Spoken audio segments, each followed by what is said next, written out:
ചുക്ക് കാപ്പി അടപ്പത്തിന് തിളക്കണുണ്ട്. അപ്പോൾ രണ്ടുപേർക്ക് ജലദോഷം ഇവിടെ. അപ്പോൾ ഞങ്ങൾ പറഞ്ഞു നമുക്ക് എല്ലാവർക്കും ഒന്നും ഉണ്ടാക്കാമെന്ന് പറഞ്ഞു. ഞങ്ങൾ ചുക്ക് കാപ്പിയൊക്കെ ഉണ്ടാക്കി കുടിച്ച് പതുക്കെ അടുക്കളയിലോട്ട് കയറി കേട്ടോ.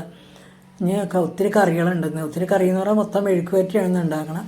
അപ്പോൾ 5 പേരും പുട്ടിന് കുറച്ച് പൊടിയൊക്കെ തിരുമ്മി വെച്ചായിരുന്നു പുട്ടുണ്ടാക്കാമെന്ന് പറഞ്ഞു. അപ്പോൾ ഇന്നലത്തെ മാവ് കൊണ്ട് നമ്മൾ മസാല ദോശ ഉണ്ടാക്കാറുണ്ട്. തേഞ്ഞില്ലെങ്കിൽ അതും പറഞ്ഞുകൊണ്ടാണ് പുട്ടുണ്ടാക്കാമെന്ന് പറഞ്ഞത്. അപ്പോൾ ഇതുകൊണ്ട് ഇത് മെഴുക്ക് വരട്ടിക്കുള്ളതാണ് ഈ സാധനങ്ങളെല്ലാം. തക്കാളിയും സവാള മെഴുക്ക് വരട്ടി, പിന്നെ അച്ചിങ്ങ മെഴുക്ക് വരട്ടി, പയറ് മെഴുക്ക് വരട്ടി, മൊത്തം ഇന്ന് മെഴുക്ക് വരട്ടിയുടെ ബഹളമാണ്. അപ്പോൾ 5 കുറച്ചൊക്കെ എടുത്ത് പകർത്തി മാറ്റിക്കൊണ്ടിരിക്കുകയാണ്. ഉണ്ടാക്കണം വേറെ ചെറിയ പാത്രത്തിലോട്ട് എടുത്ത് വെക്കാമെന്നും പറഞ്ഞുകൊണ്ട് പിന്നെ ഞാൻ വെണ്ടക്ക മെഴുക്ക് വരട്ടിയും കൂടി ഉണ്ടാക്കാറുണ്ട്. അപ്പോൾ അത് ഈ ഓരോരുത്തരുടെ ഇഷ്ടത്തിനാണ് ഈ ഉണ്ടാക്കുന്നത്.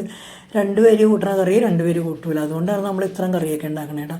കുറേശ്ശേ ഉണ്ടാക്കാറുള്ളൂ. എന്നാലും 3-4 സൈസ് മെഴുക്ക് വരട്ടി ആയിപ്പോൾ ഇതുണ്ടാക്കിയപ്പോൾ നമുക്ക് ചാറ് കറി ഒന്നുമില്ല. നമ്മുടെ പരിപ്പ് കറി ഉണ്ടാക്കാമെന്ന് പറയും. അപ്പോൾ ഈ കല്യാണത്തിനൊക്കെ നമുക്ക് വിളമ്പൂലേ കട്ടിപ്പരിപ്പെന്ന് പറയും, ചോറിന് മീതി ഒഴിച്ച് കൊടുക്കണം. അപ്പോൾ നമ്മൾ ഇടയ്ക്കത് ഇവിടെ ഉണ്ടാക്കാറുണ്ട് കേട്ടോ. അപ്പോൾ അത് ഉണ്ടാക്കാൻ വേണ്ടി ഞാനിപ്പോൾ ആ പരിപ്പും ഒരു ഉരുളക്കിഴങ്ങും കൂടി തേങ്ങാപ്പാലിൽ വേവിച്ചെടുത്തായിരുന്നു. പക്ഷേ അതിൽ മഞ്ഞപ്പൊടി ഇടൂല കേട്ടോ. ഞാൻ അറിയാതെ മഞ്ഞപ്പൊടി ഇട്ടുപോയി. അതുകൊണ്ട് മഞ്ഞ കളറായിട്ടായിരിക്കണം. എല്ലാം കഴിഞ്ഞ് ഇറക്കാൻ നേരത്ത് നെയ്യൊക്കെ ഒഴിച്ചെടുത്ത് മഞ്ഞപ്പൊടി ഇട്ടെങ്കിലും ടേസ്റ്റിന് കുഴപ്പമൊന്നുമില്ല കേട്ടോ, നല്ലതാണ് കേട്ടോ. പിന്നെ ഇപ്പോൾ ഇതെല്ലാം റെഡിയായി കഴിഞ്ഞിട്ട് പിള്ളേർക്ക് ടിഫിൻ ബോക്സിലോട്ടെല്ലാം ഇനി പകർത്തണം. ഇനി എല്ലാം പകർത്തിയൊക്കെ കൊടുത്തതൊക്കെ ഒരു 8 മണിയൊക്കെ കഴിഞ്ഞിപ്പോൾ പിള്ളേർക്ക് ഒരു 8:15 ആകുമ്പോൾ എല്ലാവർക്കും പോകണമല്ലോ. അതുകൊണ്ട് അതൊക്കെ പകർത്തി വെച്ചുകൊണ്ടിരിക്കുകയാണ്.